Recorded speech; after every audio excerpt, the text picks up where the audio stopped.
Арбаңыздар. Алысты Бишкектен беребиз. Нарындык туугандар менен учурашып келем деп, кече жумгалга барып келдик да. Жолду көрдүк. Чайке барып келдим.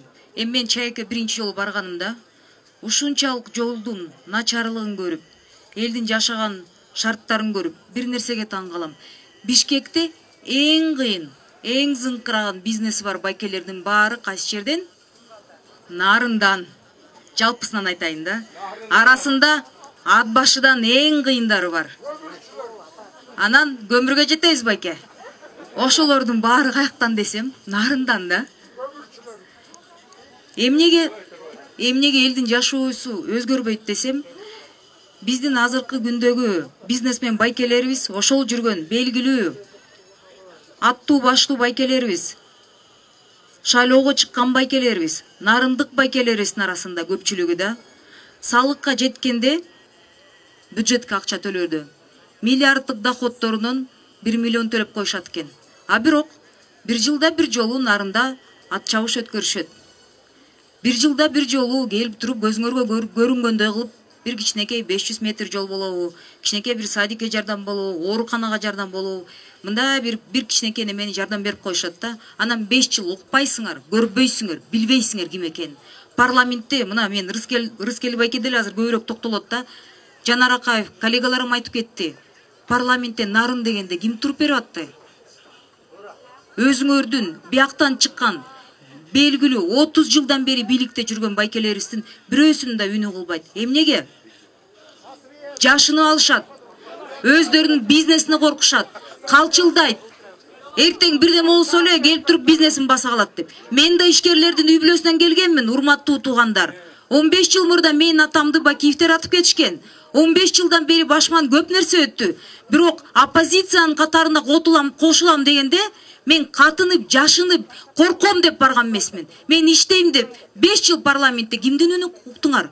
Бир микрофонду Рыскелди Момбеков, бир микрофонду Жанар Акаев, бир микрофонду орус кызыбыз Наталья Никитенко, бер жагында Эльвира Сурабалдиева жүрдү.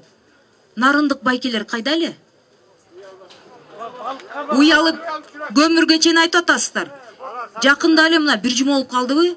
Ушунчалык жүрөгүм титиреди да, Нарында тоо кулады дейт да. Тоо кулады дейт.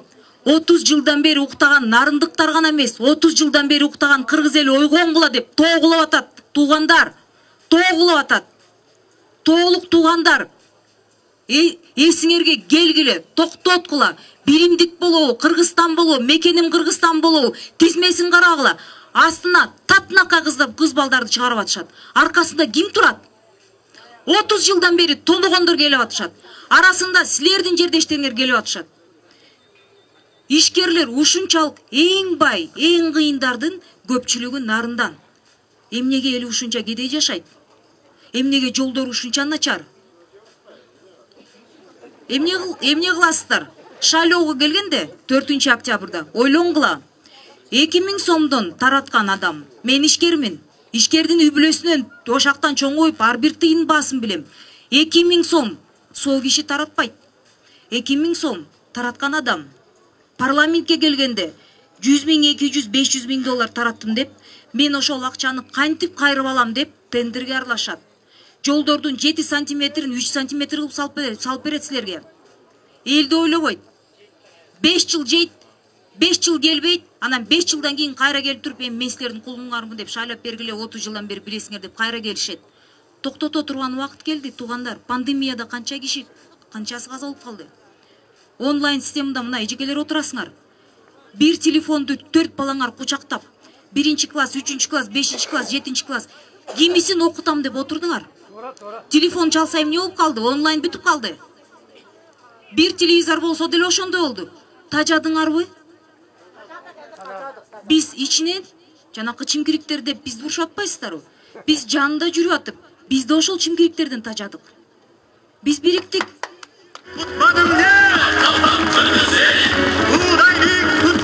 Жанар Акаев, Рыскелди Момбеков, Эльвира Сурабалдиева качан биригесиңер деп бардыгы сурап жатты. Мына биз бириктик. Астыңарга келип жатабыз. Ар бир райондо бизден көп бир да партия эл кыдырган жок. Бирок парламентке келгенде негедир 30-40тан отуруп калышат. Эмнеге? Жанакы 2000 сом. жанакы 30 жылдан бери бийликке, элге, парламентке ишенбей калган эл аргасыз 2000 сомго 5 голосту 5 жыл арендага берип атасыздар. Мен түшүнөм, көңүлүңөр калды. Бирок бизге да кыйын, ичинде биз жүргөн бизге кыйын болуп атат. Биз да тажадык, биз биригип атабыз. Иштеп берели, 5 жыл уят кылган жокпуз. Дагы 5 жыл уят кылбайбыз деп келе жатабыз. Колдоп бериңиздер. Уят кылбайбыз. Рахмат.